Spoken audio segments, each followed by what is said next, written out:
Buenas noches. Buenas noches, profesor. Buenas noches.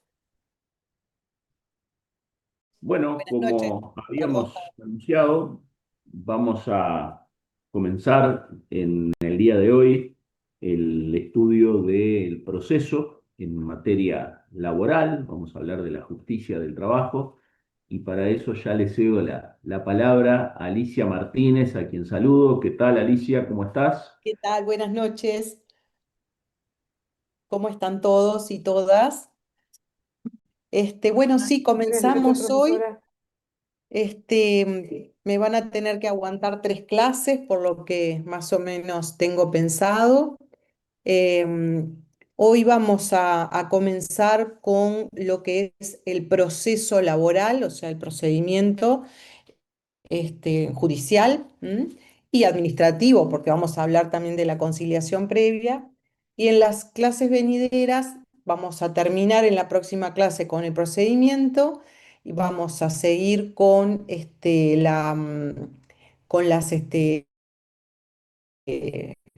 con la prescripción. Y por último, vamos a hablar de accidente de trabajo, en ese orden. ¿Me autorizaste a Ya estás compartir, Daniel? autorizada. Muy bien.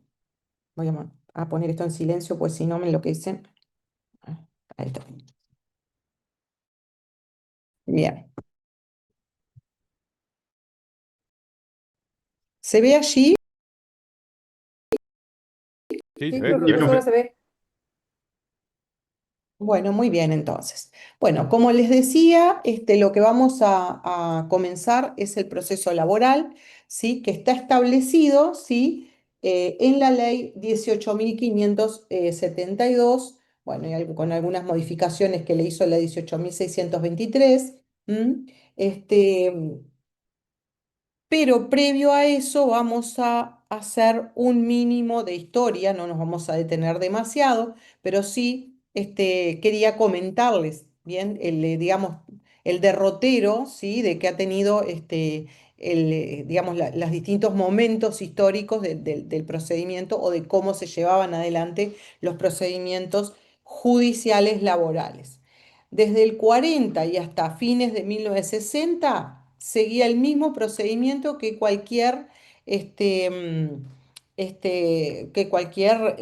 digamos, proceso civil, ¿bien? Era el mismo juicio. ¿Tá? Luego, sí, se decretó la ley 12.803 en noviembre del año 60. ¿Sí? Y allí lo que sucedió fue que se creó un juzgado letrado de trabajo en Montevideo. Es decir, existía un juzgado letrado de trabajo, es decir, especializado en la materia, pero el proceso, el procedimiento que se seguía era el mismo que antes, o sea, el proceso ordinario civil. Posteriormente, la ley 14.188 en el año 74 crea nuevos juzgados letrados de trabajo y estructura un nuevo procedimiento laboral. No voy digamos, ustedes lo pueden leer, está en todos los libros de esta materia, pero no voy a entrar a detallar en qué consistía, ¿sí?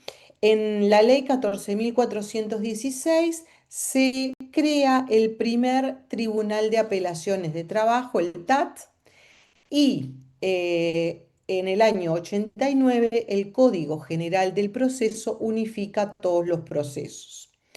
Recién en el año 2009, se crea la ley 18.572, que luego fue modificada en algunos aspectos por la 18.623, que es del año 2009 también.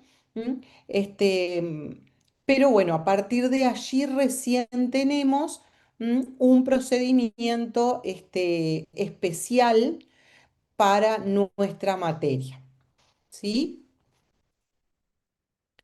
Bien, entonces, ¿cuál es el fundamento? ¿Por qué? Porque además muchos años, recordará Danubio, y yo también recuerdo que se hablaba en los congresos, en las reuniones de laboralistas y demás, de la necesidad, de la necesidad urgente de la creación de un proceso específico para esta materia. Bueno, ¿por qué? ¿Cuál era el fundamento? Bueno, uno de los fundamentos, o el más importante, es la tutela rápida y efectiva de los créditos. Y esto, digamos, ¿qué quiere decir? Quiere decir que si tenemos sobre todo los créditos que son, digamos, esencialmente alimentarios, de naturaleza alimentaria, en los cuales un proceso es extenso en el tiempo, muy largo, finalmente puede suceder que la persona no cobre esos créditos o que cuando los cobre no, ya sea demasiado tarde, porque cuando hablamos de créditos alimentarios es porque la persona los necesita con cierta urgencia. Bien. Y bueno, ingresando un poco en la ley, ¿sí? La ley en el artículo 1, lo que establece son los principios, ¿bien? O sea, dispone, ¿sí? En el artículo 1, que los procesos laborales se ajustarán a los principios de oralidad, celeridad, gratuidad, inmediación, concentración, publicidad, buena fe y efectividad de la tutela de los derechos sustanciales.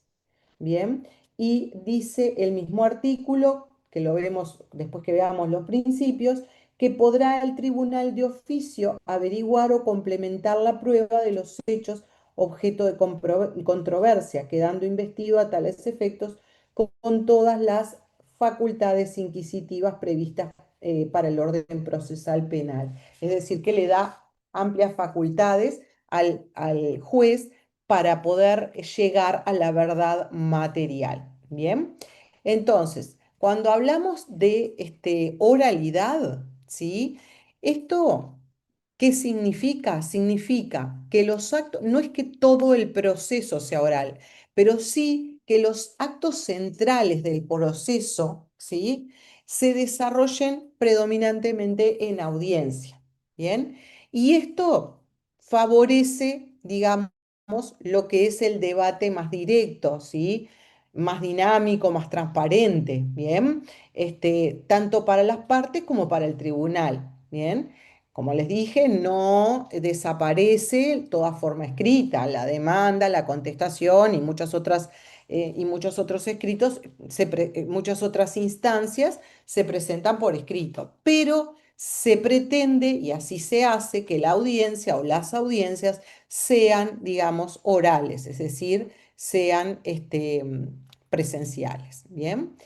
Vinculado con esto, está el principio que aquí les pongo de inmediación.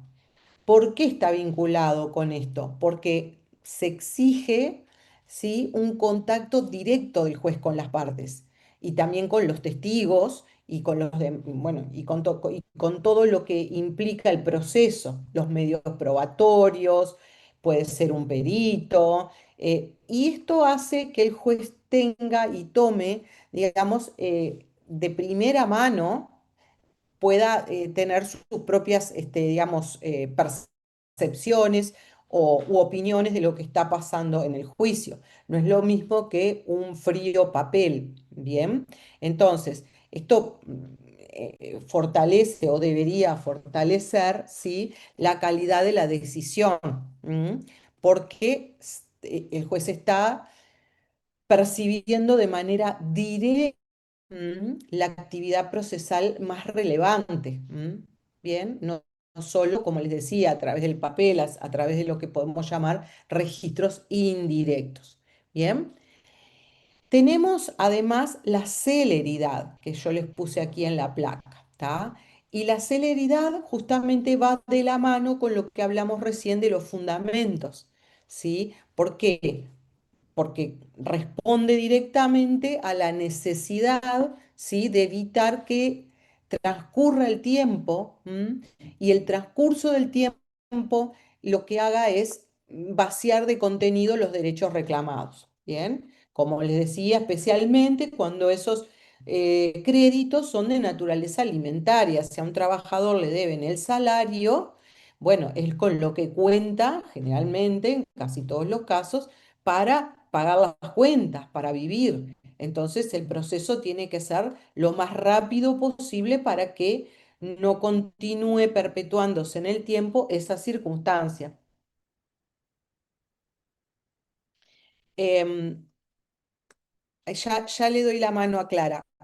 Termino con esto y ya le doy la Clara. Entonces, se dice, los autores dicen que en materia laboral, cuando hay una tutela tardía, es decir, un proceso lento, esto incluso puede equivaler a una tutela ineficaz, porque bueno, cuando llega la solución, ya esta es demasiado tarde sí, o es tarde. Entonces, por eso, en este caso, en los procesos laborales, ¿sí? Se diseña de tal manera que se abrevian los plazos, ¿sí? También se limitan ciertos recursos, ¿tá? Privilegiándose de alguna manera las soluciones rápidas. Bueno, ahora le doy la mano, le doy, perdón, la palabra. Primero a Roldán y después a Urruti.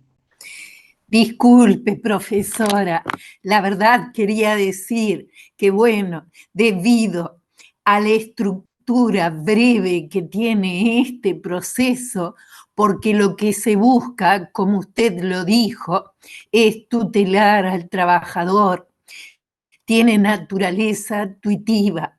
Por eso esta ley es muy importante, porque no solamente regula el proceso ordinario, podríamos decir, del trabajo, ¿no? El proceso ordinario, laboral, algo así, y el proceso, podríamos decir, de menor cuantía.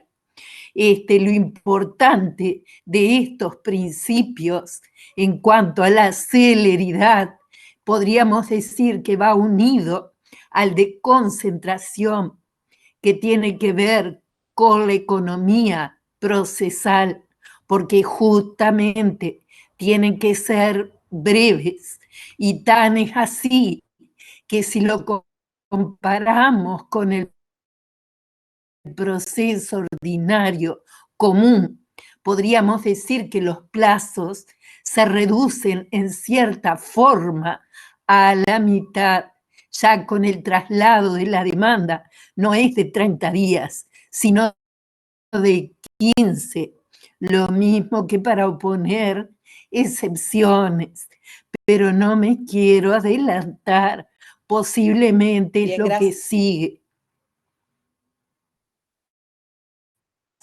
Clara. Bueno, había otro compañero con la mano Y, levantada. profe, en el principio de inmediación, cuando las partes tienen el testigo o tiene que ser un perito, por ejemplo, un médico que lo trató, o sea, que no lo trató al paciente, al trabajador. Depende del medio de prueba. Si usted quiere, puede llevar un Ah, médico como pero ahí hay una testigo, relación que puede ser el subjetiva médico que lo con trató. el trabajador. Bueno, por eso, no va a ser Ah, un bien. perito, va a ser un testigo.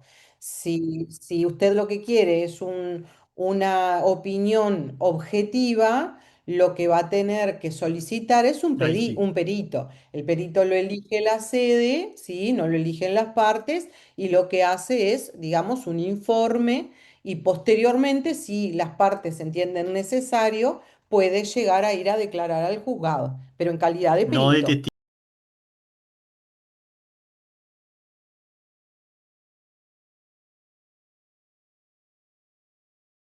testigo. Bien. La Bien. concentración a la cual Gracias, muy profe. bien hacía referencia recién Roldán.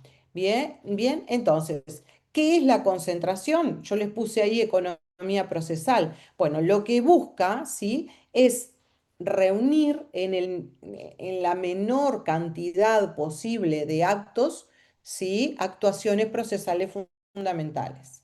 Entonces, ahora cuando veamos los procesos van a ver ustedes que, por ejemplo, en la misma audiencia se realizan un montón de actos. Bien, cuando en otros procesos se hace una audiencia preliminar, después se hace una audiencia complementaria, en la preliminar se establece el objeto del proceso, o sea, hay un montón de actos que en los procesos laborales lo que hacen justamente es concentrarse en, digamos, en un acto, digo, o en un, sí, en un acto, varias actuaciones procesales. Bien, entonces, ahí se evitan dispersiones innecesarias, tiempo que se estira y a la vez se refuerza, como les puse acá, la economía laboral, procesal, perdón.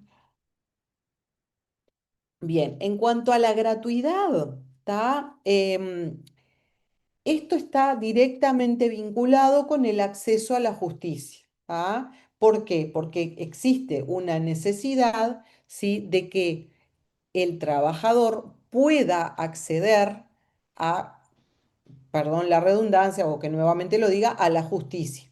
¿Tá? Podría pasar que si tenemos un costo de timbres elevado, como muchas veces sucede, o aunque no sea tan elevado para un trabajador que está perdiendo su trabajo, por ejemplo, va a ser elevado siempre y que eso sea, digamos, como una barrera o una suerte de impedimento para que esa persona trabajadora realmente ejerza su derecho de litigar. ¿Tá? Entonces, no es necesariamente que en todos los casos y en todas las hipótesis no haya ni un solo gasto, pero sí hay una gran orientación protectora que va dirigida justamente a que lo económico no sea un obstáculo justamente para la tutela jurisdiccional. Acá tengo que decirles que hay posiciones encontradas en cuanto a qué pasa con el empleador. El trabajador no tiene que aportar timbres, pero bueno, allí se presenta el tema de que por algunas opiniones de algunos juzgados se exigen a los empleadores que aporten todos los timbres necesarios y otros que no. Algunos entendiendo de que el empleador sí tiene la posibilidad económica de pagarlos, ¿sí? Porque es la parte fuerte en la relación laboral, y hay otros que no, que admiten que no se presenten los timbres porque entienden que por el principio de igualdad, como el trabajador no aporta timbres, el empleador tampoco debería hacerlo. Hunter, adelante. Buenas noches, profe. Le pido disculpas, estoy con un problemita técnico, no puedo prender la cámara. No hay Pero problema, no hay el problema. principio de igualdad en derecho laboral no me parece que no corresponde porque estamos hablando siempre del principio protector, partimos de una subordinación, Pero digo, no, estamos hablando de igualdad para, procesal, procesal, digamos. ¿Mm? pero no tendría que imponerse la idea porque, por ejemplo, en familia también pasa que se impone la idea de familia. Digo, si tenemos un proceso especial para laboral, me parece que tendría que mantener esa.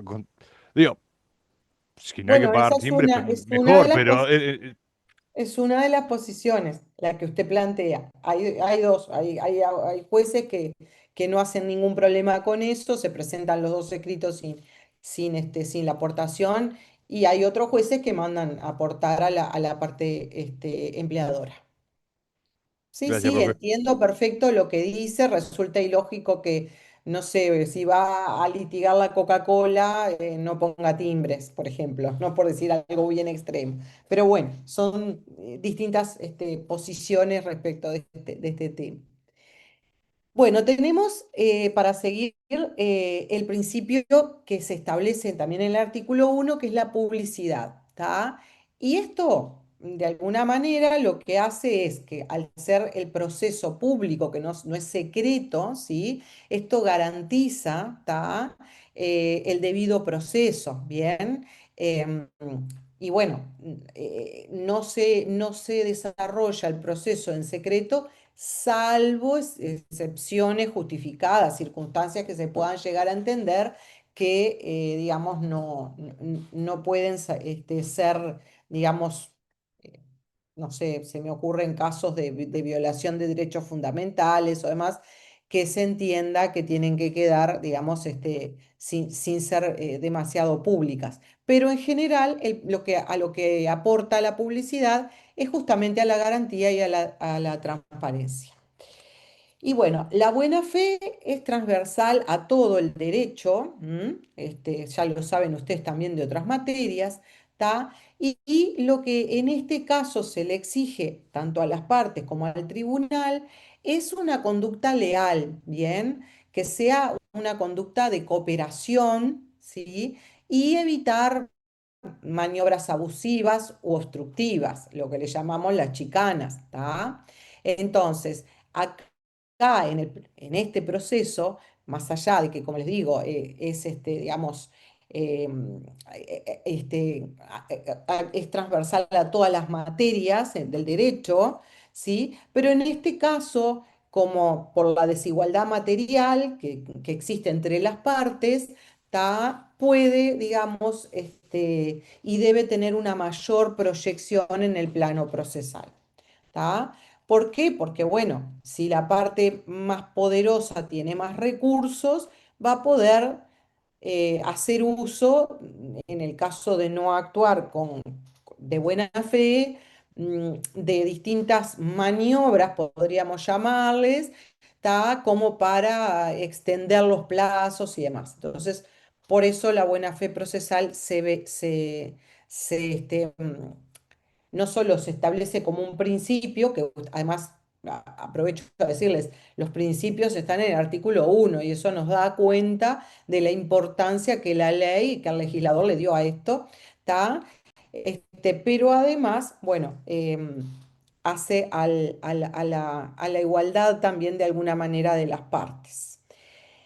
Y por último, tenemos la efectividad de la tutela de los derechos sustanciales, de los derechos fundamentales, ¿está? ¿Por qué? Porque es como de alguna manera esto funciona como sería como una forma de interpretar, como una clave interpretativa de todo el sistema, ¿está? Porque el proceso laboral, no es un fin en sí mismo. El proceso laboral lo que es una herramienta, ¿tá? Es un instrumento, para hacer reales, para hacer concretos los derechos laborales que se le reconocen a los trabajadores en el ordenamiento jurídico. ¿Bien? Entonces, desde esta perspectiva, ¿tá? Las reglas procesales, tomando en cuenta todos estos principios, tienen que leerse del modo más compatible con justamente la protección efectiva del derecho material. ¿Bien? ¿Hasta acá vamos bien? Bien.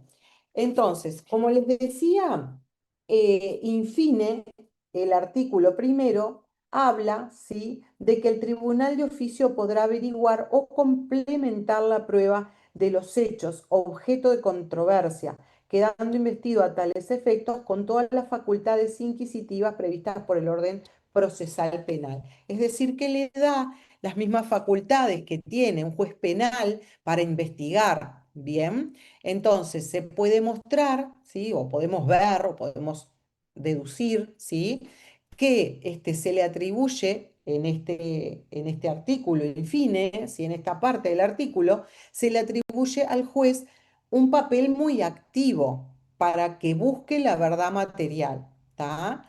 Obviamente que esto siempre dentro del marco del contradictorio y de las garantías del debido proceso.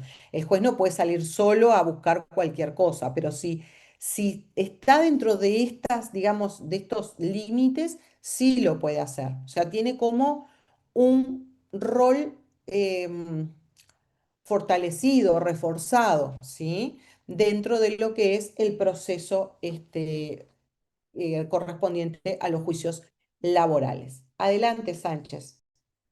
Profe, buenas noches, perdón, misma situación, ando con la conexión inestable. Ay, no hay problema, Mm, estamos todos iguales. Acá a mí hoy se me cortó también un rato y no De sé qué repente se pasa. me queda frisada la conversación, por eso prefiero no prender la cámara. Sí. Em, En relación con esto de las facultades inquisitivas previstas para el orden procesal penal, si bien entiendo que es un poder deber del tribunal en este sentido de operar de oficio al encontrar una situación que amerite ese tipo de denuncia penal, ¿lo puede pedir la parte o no? ¿Podría también peticionarlo a la parte y No, darle no, curso? no estamos hablando de una denuncia penal. Ok, Lo que estamos hablando es de que los jueces en materia penal tienen más digamos, más prerrogativas para buscar la verdad, para investigar. El juez en lo penal puede, sin que las partes se lo pidan, decir, bueno, vamos a hacer una medida de cautelar de tal cosa o vamos a pedir un peritaje de tal otra. Bien, que no pasa en los juicios civiles, por ejemplo, o en los juicios comerciales. El juez se tiene que de alguna manera, con algunas pequeñas, digamos, facilidades o prerrogativas, pero se tiene que atener a la sola prueba que las partes presenten. En el juicio laboral, honestamente, los jueces en general no salen a buscar pruebas, pero sí podrían, por ejemplo, si el trabajador no pidió una medida, una prueba que es muy común, que es la declaración de parte, ¿tá? En la cual se le toma declaración a una de las partes, por ejemplo, al empleador. Entonces puede ser que capaz que el abogado del trabajador no pidió declaración de parte. ¿Ah? Entonces, en ese caso, el juez puede decir, yo usando mis facultades, quiero tomarle declaración a la parte, aunque no se haya pedido. A eso me refiero, para poner un sí, ejemplo perfecto. práctico. ¿Bien? No, no, sería como llevar adelante una audiencia de posiciones, digamos, la audiencia de parte en ese Exacto. caso, que tome una audiencia de Bien. posiciones. Perfecto. Gracias. Independientemente de eso, Sánchez, si hay un tema penal que se cruza en cualquiera de estas circunstancias, por supuesto que cualquiera de las partes o el juez pueden dar noticia a la justicia penal. Eso está descartado, ¿no? Si hay un testigo falso, por ejemplo, que queda claramente, notoriamente a ojos vista, podría el juez o podrían las partes hacer una denuncia penal respecto de eso, pero no era a lo que yo me estaba refiriendo con esto. Perfecto. Gracias. No, por favor. Bueno, entonces ahora vamos a una parte que, digamos, acá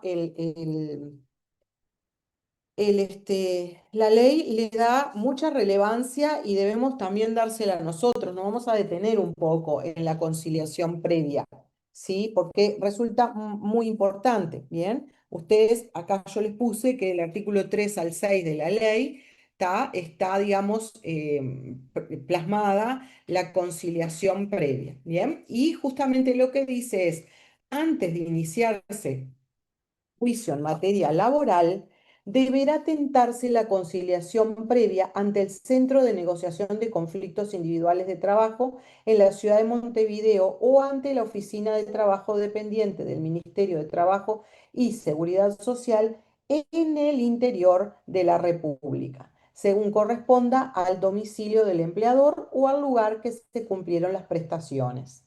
La solicitud de inicio del procedimiento conciliatorio deberá realizarse por escrito presentado por el interesado o por apoderado, asistido de abogado, salvo que la reclamación fuera por sumas inferiores al equivalente a 20 URs.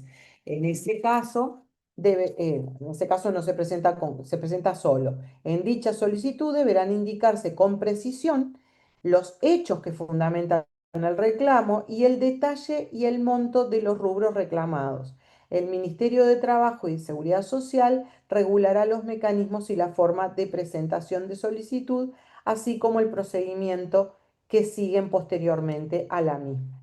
Entonces, acá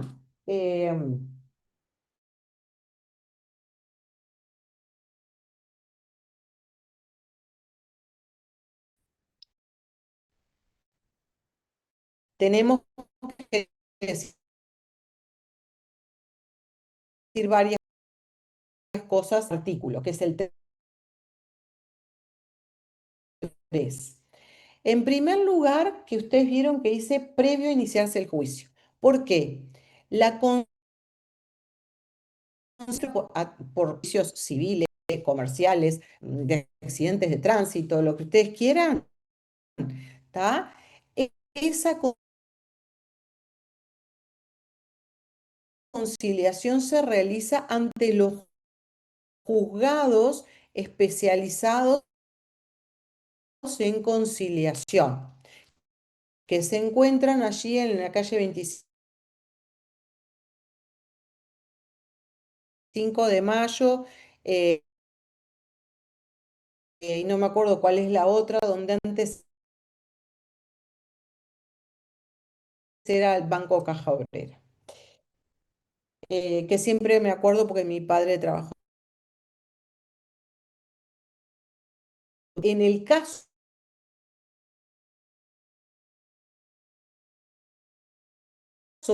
laboral, se excepciona de ir a los juzgados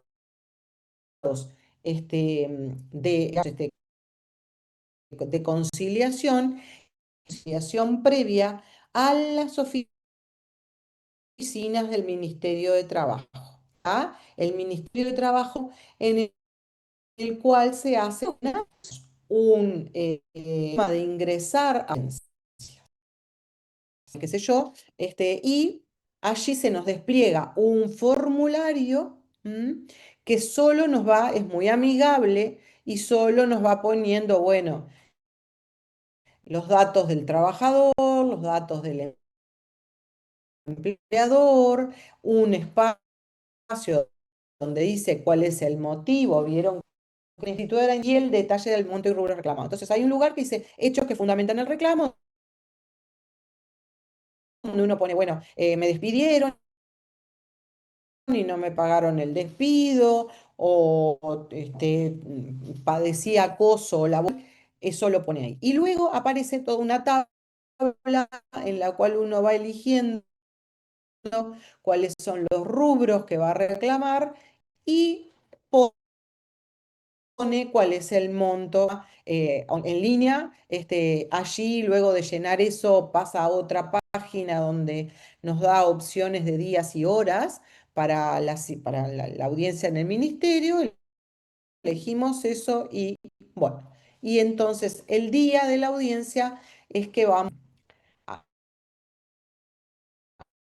al Ministerio de Trabajo. En cuanto a la competencia y al lugar de realización, ustedes vieron que dice, ¿sí?, que se realiza la audiencia o en Montevideo, ¿tá?, que es en la planta baja, donde es conflicto individuales de trabajo, o en el interior, en todo el interior, ustedes, muchos de ustedes quizá viven en el interior, hay oficinas del Ministerio de Trabajo y allí se realizan las audiencias. ¿Está? La competencia del empleador o por el lugar de prestación de servicios. Si yo trabajaba en Aigua, en una obra que se estaba haciendo en la ruta, bueno, yo voy a tener que citar, no me pagaron, en Aigua. O si la empresa tiene domicilio en Montevideo, porque es una empresa constructora, pero a mí me conviene más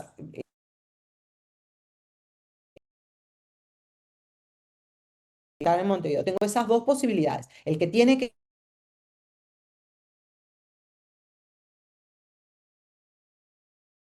excitar es el trabajador, que es el que va a hacer el reclamo, ¿está?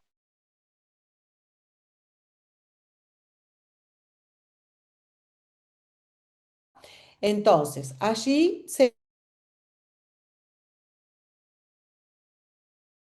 inicia el procedimiento, como dijimos, bueno, se hace esa solicitud que yo les planteé. Si el reclamo es menor a 20 URs, el trabajador no va a necesitar.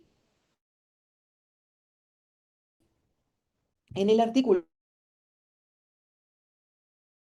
4 establece que tiene que, digamos, la audiencia, qué va a suceder en esa audiencia.